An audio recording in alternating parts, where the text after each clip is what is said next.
Hyakushiki adalah prototipe Mobile Suit yang diperkenalkan dalam anime Mobile Suit Zeta Gundam dan ditampilkan dalam seri lanjutan Mobile Suit Gundam ZZ. Prototipe ini terutama dipiloti oleh Quattro Bajena selama konflik GRYPS dan kemudian oleh Beca Oleg dalam perang Neo Zeon pertama. Ketika AEUG menangkap Gundam MK2 milik Titan, teknologi frame bergerak dari Mobile Suit yang baru diperoleh ini sangat membantu kemajuan proyek Zeta dan juga mendorong perancangan ulang Delta Gundam menjadi Hyakushiki berperforma tinggi yang tidak dapat diubah. Hyakushiki, yang berarti tipe 100 dalam bahasa Jepang, dinamai demikian oleh pengembang utamanya, Profesor M. Nagano, yang berharap dapat menciptakan desain Mobile Suit yang akan bertahan selama 100 tahun. Karena keandalan setiap perangkat dan kemudahan akses ke bagian dalamnya, Hyakushiki juga digunakan sebagai tempat uji coba operasional berbagai peralatan yang sedang dikembangkan. Sumber dari www.gundam.fandom.com. Hari ini kita akan review model kit keluaran yang lumayan lama yaitu HG Hyakushiki Revive dari Bandai. Kit emas yang bentuknya mirip Gundam.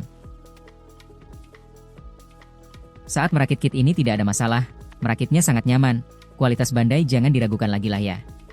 MS ini punya kombinasi warna hitam, biru, merah, dan didominasi warna emas. Kit ini menjadi salah satu kit yang mungkin jarang diminati walaupun sudah revive. Sebetulnya ada versi lain yang memakai gold coating, tapi aku lebih suka yang warna ini karena kalau gold coating biasanya ninggalin bekas nurmark yang berwarna hitam dan kelihatan banget di kitnya. Pertama kita review estetika bagian kepala yang sangat menarik seperti Gundam. Menurutku kepalanya keren dan simpel. Pada samping kepalanya terdapat satu antena yang sangat menarik. Kemudian terdapat beam Vulcan di bagian ini yaitu sepasang senjata penembak peluru yang terpasang di kepala. Meskipun tidak kuat, laju tembakannya yang tinggi membuatnya digunakan untuk mencegat rudal yang datang. Serta kita dikasih stiker untuk merubah matanya menjadi 3 mode seperti ini. Lanjut untuk badannya juga dibuat sangat keren. Badannya dibuat keren dengan warna biru yang berbeda warna dari seluruh tubuh MS ini, serta untuk bentuknya lumayan berisi tapi tidak berlebihan. Kemudian di bagian pinggang depan terdapat rok yang sangat panjang dan lumayan simpel tapi tidak berlebihan, tapi mungkin kurangnya untuk panel lainnya sedikit. Selanjutnya di bagian pinggang samping terdapat rok yang lebih pendek dibandingkan yang depan tapi tetap simpel. Tidak lupa di bagian belakangnya juga terdapat rok yang polos dan di sini ada tempat menaruh beam saber. Setelah itu di bagian punggung terdapat backpack yang dipasangi dengan wing binders. Menurutku backpack ini lumayan simple dan tidak berlebihan dengan detail yang lumayan bagus dan juga ada pipa merah di atasnya.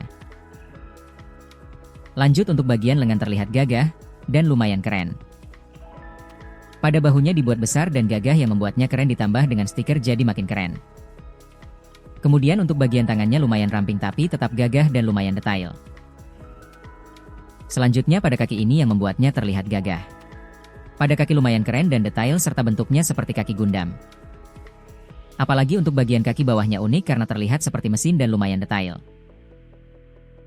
Bagian selanjutnya adalah perbandingan ukuran dengan Entry Grade RX-78-2 Gundam Bandai, HG Zakuchar 2 Revive Bandai, HG Gundam MK2 Titans Bandai, HG Blue Destiny Bandai, HG Camphor Red dari Star, dan HG Gundam Zeta JMS. Dari perbandingan tinggi tadi, kit ini memiliki tinggi yang hampir sama dengan tinggi kit HG kebanyakan. Berikutnya adalah aksesori yang kita dapatkan. Untuk kit ini kita dapat sedikit aksesoris. Pertama kita dapat 2 pasang opsi tangan, yaitu sepasang tangan menggenggam dengan lubang untuk memegang senjata seperti ini, kemudian sepasang tangan mengepal tanpa lubang seperti ini. Kedua kita dapat beam saber dengan warna emas. Pedang sinar adalah perangkat kecil yang dipegang di tangan Mobile Suit saat dioperasikan dan ditenagai oleh kapasitor energi yang dapat diisi ulang. Pedang ini memancarkan bilah plasma yang terkurung dalam medani dan dapat menembus armor apapun yang tidak dilapisi anti-sinar. Hyakushiki menggunakan pedang sinar yang sama dengan Rick Diaz, dan sepasang pedang tersebut terpasang di armor pinggang belakang, masing-masing berdaya 0,4 mW. Ketiga kita dapat senjata utama jarak jauh yaitu Beam Rifle. Senjata jarak jauh standar dari banyak Mobile Suit, Beam Rifle menembakkan sinar partikel yang dapat menembus sebagian besar armor yang tidak dilapisi dengan penangkal khusus. Beam Rifle Hyakushiki merupakan versi perbaikan dari Beam Rifle lama yang dikembangkan selama perang 1 tahun, dan daya tembaknya beberapa kali lipat dari pendahulunya. Dengan daya 2,8 mW, senapan ini ditenagai oleh HPAC yang dapat diganti, serupa dengan desain yang digunakan oleh Beam Gun Rick Diaz. Beam Rifle juga mampu menembakkan beam saber dari larasnya untuk pertempuran jarak dekat. Sayangnya Beam Rifle ini tidak bisa disimpan di bagian manapun kit ini. Kelima kita dapat Clay Bazooka. Senjata yang sama seperti yang digunakan oleh Rick Diaz, Clay Bazooka awalnya dirancang untuk menembakkan peluru perekat yang melumpuhkan mesin musuh alih-alih menghancurkannya secara langsung. Namun, senjata ini juga dapat diisi dengan jenis amunisi lain, termasuk peluru peledak konvensional maupun peluru pelet. Clay Bazooka memiliki 1 peluru di dalam biliknya dan 7 peluru lagi di dalam magasin yang dapat diisi ulang. Sebuah kait yang dapat ditarik terdapat di atas laras bazooka untuk dipasang ke backpack Hyakushiki saat tidak digunakan. Artikulasi senjata ini yaitu gagang senjata bisa digerak-gerakkan seperti ini. Terakhir kita dapat stiker yang lumayan bagus. Tumben Bandai kasih kita stiker yang lumayan bagus. Kita juga bisa pakai stiker ini untuk Gundam kita yang lainnya juga ya guys. Lanjut ke sesi artikulasinya. Kit ini aku udah beli cukup lama sekitar 2 tahun yang lalu dan untuk sekarang masih sangat solid ya walaupun kit keluaran lama. Sekarang kita coba pose Luffy Gear Second. Ternyata lumayan bisa ya, karena kit yang memang sudah diupdate. Kita lanjut ke artikulasi di bagian kepala. Kepala bisa geleng-geleng lumayan sedikit. Kepala bisa headbang lumayan juga. Dan sebenarnya kepala bisa berputar full 360 derajat tapi ini masih seret banget dan aku agak takut muternya. Lanjut ke bagian badannya. Badan bisa geol-geol leluasa seperti ini. Badan bisa ditekuk membungkuk leluasa juga seperti ini. Dan badan bisa diputar penuh 360 derajat seperti ini. Kedua rok depan bisa diangkat sejauh ini. Rok samping bisa diangkat lateral sejauh ini. Rok belakang tidak ada artikulasinya. Kedua sayap yang ada di backpack bisa digerakkan semau kalian karena pakai ball joint.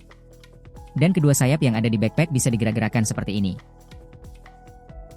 Selanjutnya di bagian lengan. Ada butterfly joint di kedua bagian lengan. Bahu bisa digerak-gerakkan seperti ini. Bagian kecil di bahu ini bisa digerakkan juga.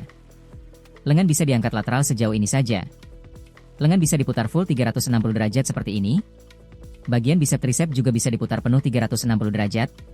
Siku bisa ditekuk sejauh ini karena double joint dan bisa diluruskan lagi. Dan ada ball joint di pergelangan tangannya yang bisa digerakkan sesuka kalian. Selanjutnya di bagian kaki, selangkangan bisa digerakkan seperti ini. Paha selangkangan bisa diputar-putar seperti ini aja. Kaki bisa menendang ke depan sejauh ini dan ke belakang sejauh ini. Lutut bisa ditekuk sejauh ini karena double joint dan bisa diluruskan lagi. Kaki bawah bisa pivot-pivot sangat leluasa. Kaki bisa digerakkan ke depan dan ke belakang lumayan leluasa. Dan kaki bawah bisa diputar penuh 360 derajat seperti ini. Dan yang terakhir dan paling penting, kit ini bisa ngangkang sangat jauh. Karena kit yang sudah upgrade dari yang dulu jadi ngangkangnya sangat jauh ya. Menurutku, kit ini aku rekomendasiin untuk dibeli. Kalau kalian cari Gundam keren dengan warna emas yang terlihat simpel, mungkin ini bisa jadi rekomendasi. Kelebihan dari kit ini yaitu bentuknya sangar, kombinasi warna yang bagus, dan artikulasi yang lumayan bagus. Kelemahannya ada di aksesoris yang sedikit dan masih pakai polycap. Aku kasih nilai 8 dari 10 untuk kit ini. Namun, sekali lagi, keputusan untuk membeli ada di tangan kalian. Terima kasih udah nonton, jangan lupa like dan subscribe, dan sampai jumpa di review berikutnya.